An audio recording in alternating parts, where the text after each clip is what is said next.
It's the 25th anniversary of developer Gust's Atelier series, a series which has a devoted fanbase of passionate people who know all about the endearing character designs and addictive gameplay loop these games possess. But if you're new to the series, you've come to the right place. Today, I'll be sharing my thoughts on Gust's newest Atelier title, Atelier Sophie 2, The Alchemist of the Mysterious Dream. Stay tuned to the end of the video where I'll be answering these 3 questions.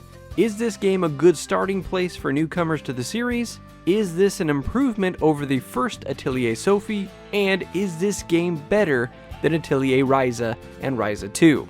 Before we start, I want to thank Koei Tecmo for the review code, which in no way sways my opinion of this game. I played the PS4 version on a PS5, so I cannot speak on performance or fidelity of the PC and Switch versions. So in order to discuss the plot setup of Sophie 2, I do have to spoil Sophie 1. If you're planning to play through the first game, you might want to bookmark this review for later and come back once you've cleared it. Or you can skip ahead to the gathering section of this review. You have been warned, Sophie 1 spoilers coming at you. Okay, so for everyone else, here's a quick recap of what went down in Sophie 1. Sophie is a budding alchemist who is trying to improve her craft and honor her deceased grandmother. One day, Sophie finds a sentient book named Plakta. Plakta has lost all of her memories, and Sophie makes it her mission to help Plakta regain those memories by writing alchemy recipes in the blank pages of her book. Plakta eventually remembers that she was a human alchemist in her youth.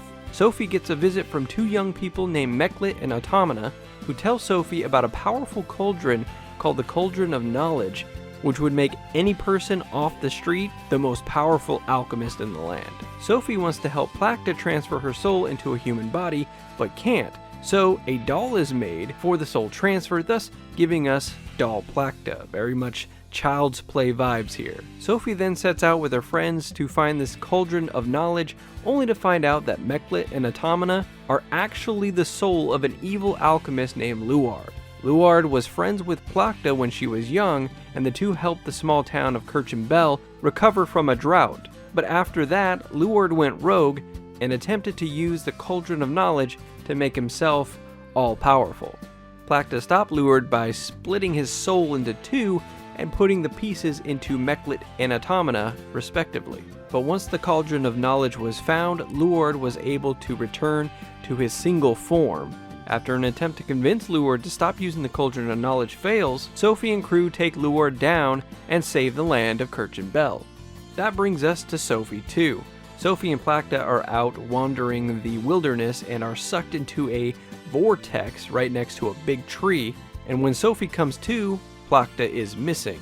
Sophie's told that she's in another dimension where the world is built of people's dreams, and people from any time period can exist among one another. It's here that Sophie finds Plakta, but it's not the Plakta she knows from the first game. This is young Plakta, from a time before Luard went rogue.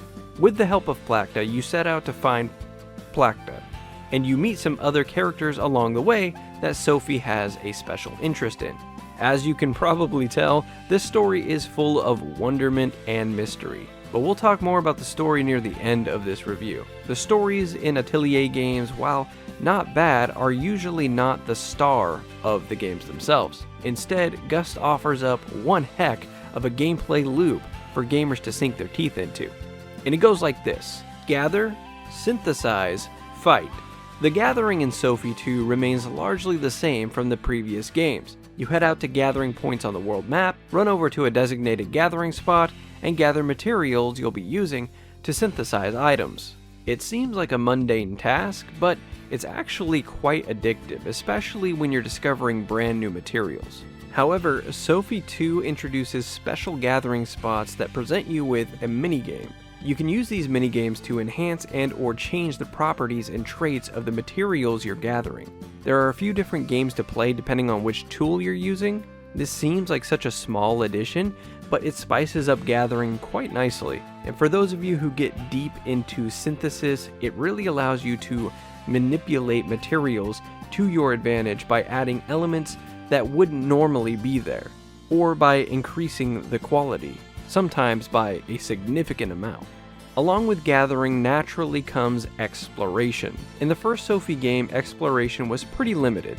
Most areas were confined, while some offered branching paths. The Ryza games offered more in this regard, making gathering areas much larger and introducing special items to help you zip up cliff faces or swing across gaps. Sophie 2 mostly sticks with the Ryza formula, but introduces a weather manipulation feature.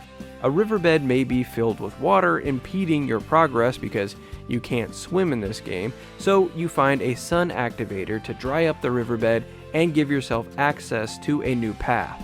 Most RPG veterans will be familiar with this sort of path puzzling, and while it can become irritating when you have to backtrack to change the weather just to progress forward, I felt like this was actually a pretty welcome addition to exploration, if only just for this one game. I'm not sure it needs to be a thing in the next Atelier game, but for this dream world, weather manipulation makes sense. Once you have all your materials gathered, it's time to head back to the Atelier. Yeah, I forgot to mention what the heck Atelier even means. It's a French word meaning a place to make things, like a workshop or a studio. Thus the pronunciation Atelier. Even though people call it Atelier or Atelier. I'm not saying... Say whatever you want. Anyways, now comes what I consider to be the real hero of any Atelier game: synthesis. Depending on which Atelier game you're playing, synthesis can look very different. The Ryza games offer a branching system that works similarly to a skill tree. However, the original Sophie used a block puzzle style system. Essentially, the materials would be represented as Tetris-esque shapes, and you'd have to fit them together without overlapping them. That's a simplified explanation of it, and it gets a bit more complicated than that, but we'll save that for another day. Sophie 2 runs with the system from Sophie 1, but mixes things up a bit. Each material has the potential to have multiple shapes to fit into the puzzle. Most of the shapes will have links built into their patterns. So not only do you have to fit all the shapes into the frame as you can without overlapping, but you can also get trait bonuses if you can link the shapes together. Fitting these pieces into the puzzle will boost the trait meter on the right hand side, and the more they fill up, the better the trait gets. If you're not interested in playing the synthesis game, you can opt to let the CPU fit it all together for you, but you're much better off trying to do it yourself because the CPU just crams those pieces together like my kid refilling a sock drawer.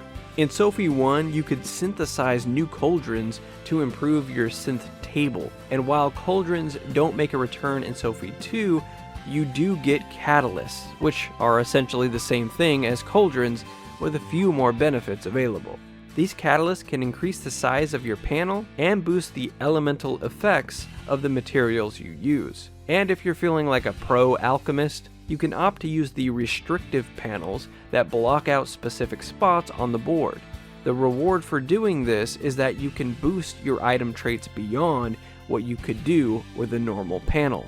Also new this time around is the ability to synthesize with not one, but 2 alchemists, as Plakta will also be available to use, complete with her own recipes and level.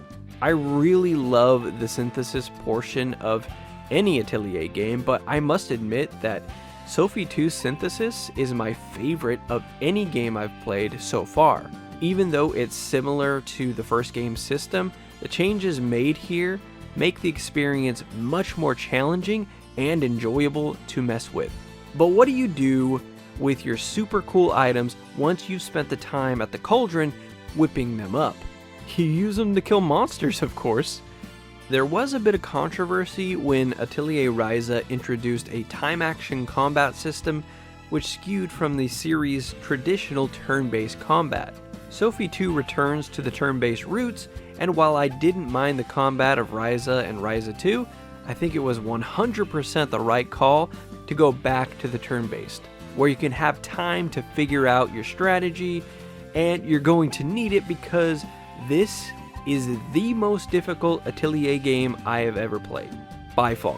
Don't get me wrong, this isn't Shin Megami Tensei difficult or anything, Most of the game is very approachable and simple to work through, but you will more than likely hit a boss wall that will send you back to the Atelier with your tail between your legs, or maybe that was just me, I don't know. But a big part of this difficulty for me were the aura shields. Aura shields are elemental shields that have a hit counter to them. For lower level enemies, the counter may only be like 5 or so, but for boss fights, you'll see it get up to 20 or higher. Until that counter reaches 0, the enemy will take significantly less damage from your attacks. Depending on what element the shield is and what attacks you're using, you could potentially take a large chunk off the counter with one attack. For example, for a physical type shield, using magic attacks will likely knock 3 or more off the counter. However, if you use a physical attack on a physical shield, you'll get 0. You get nothing! You lose! Good day, sir! There are items that can help you knock this counter down more quickly, but you will have to experiment with the synthesis to figure that out. Remember the weather manipulation feature I mentioned earlier? Well, that's a part of battle too. At times, the fight will start with a thunderstorm or a different weather effect, and these can either benefit or hinder you, depending on your equipment, and the same goes for the enemy. You can use skills to change the weather to something more beneficial for you, but that also takes up a turn.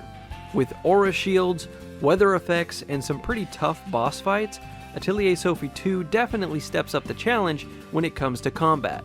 Add to that, you can't upgrade your weapons and armor this time around, instead having to just craft new gear every time, and this could seem overwhelming to newcomers.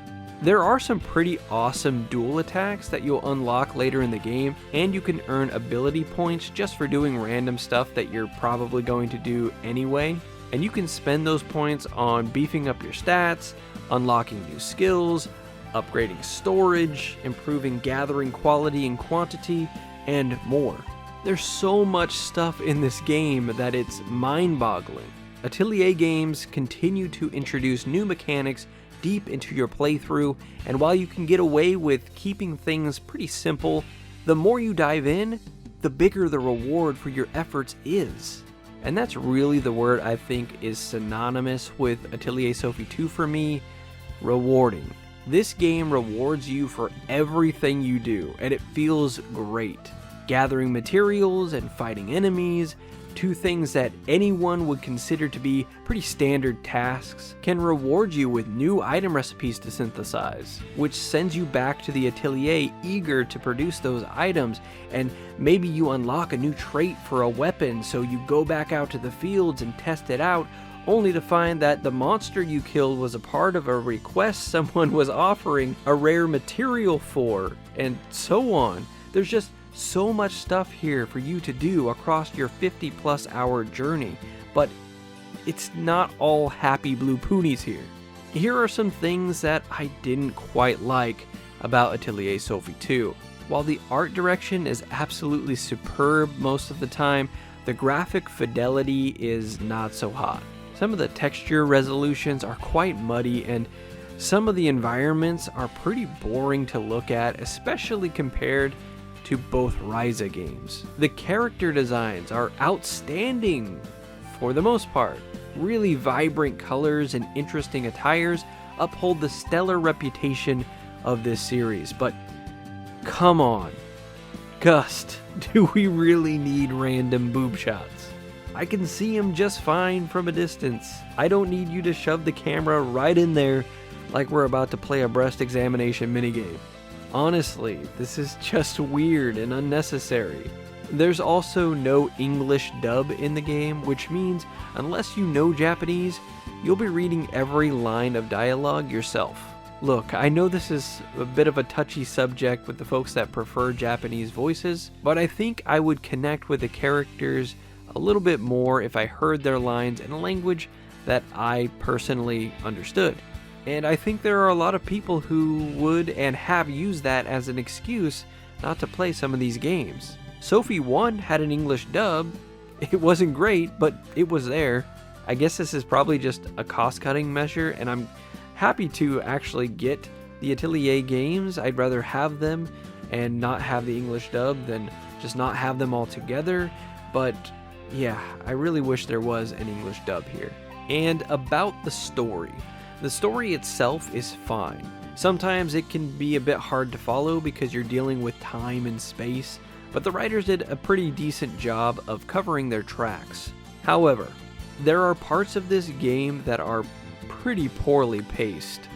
Around the 25-hour mark of my playthrough, I was hit with what added up to be an hour or two of cutscenes.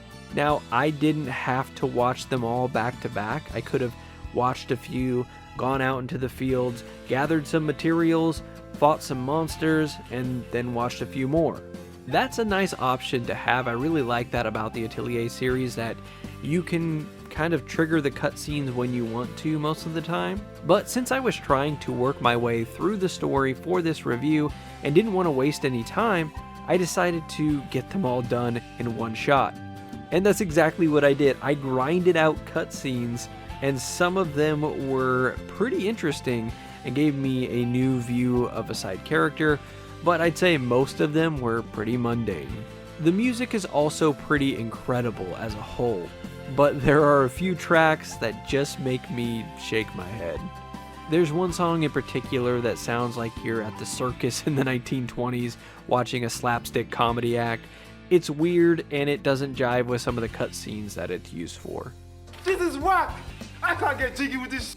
There's also less side content in general for you to do in this game, less side quests for the side characters, but I'm kind of okay with that. I mean, honestly, there's plenty to do in this game as it is. It's not like this game is lacking in content.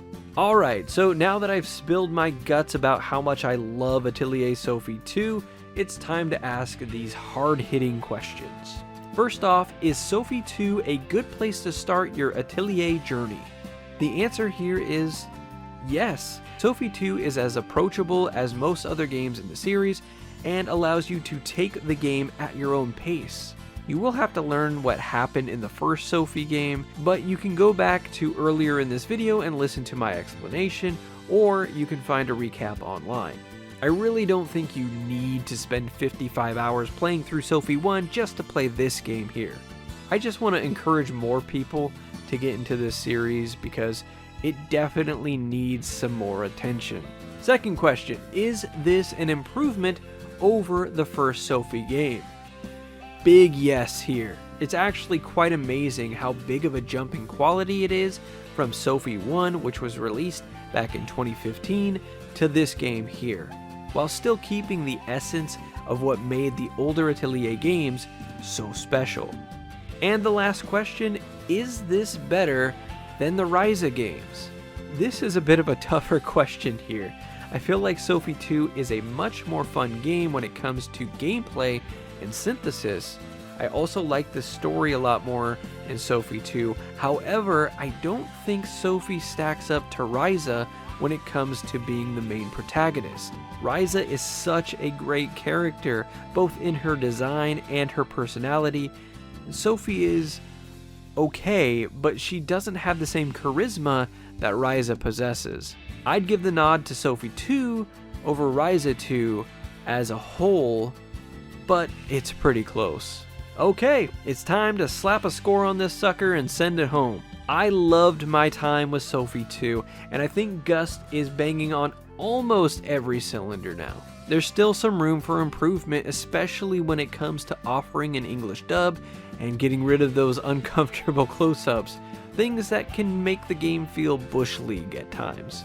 Even still, this series warms my heart, and this is one of the best RPGs of 2022. Now, I know we're only in March, but I feel confident that that will stick all the way throughout the year. This game is that good. I love the momentum that Gust has going right now, especially with Blue Reflection getting more attention.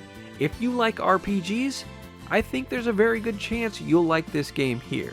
It's an experience that should not be missed, nor should it be forgotten when it comes time to talk about Game of the Year.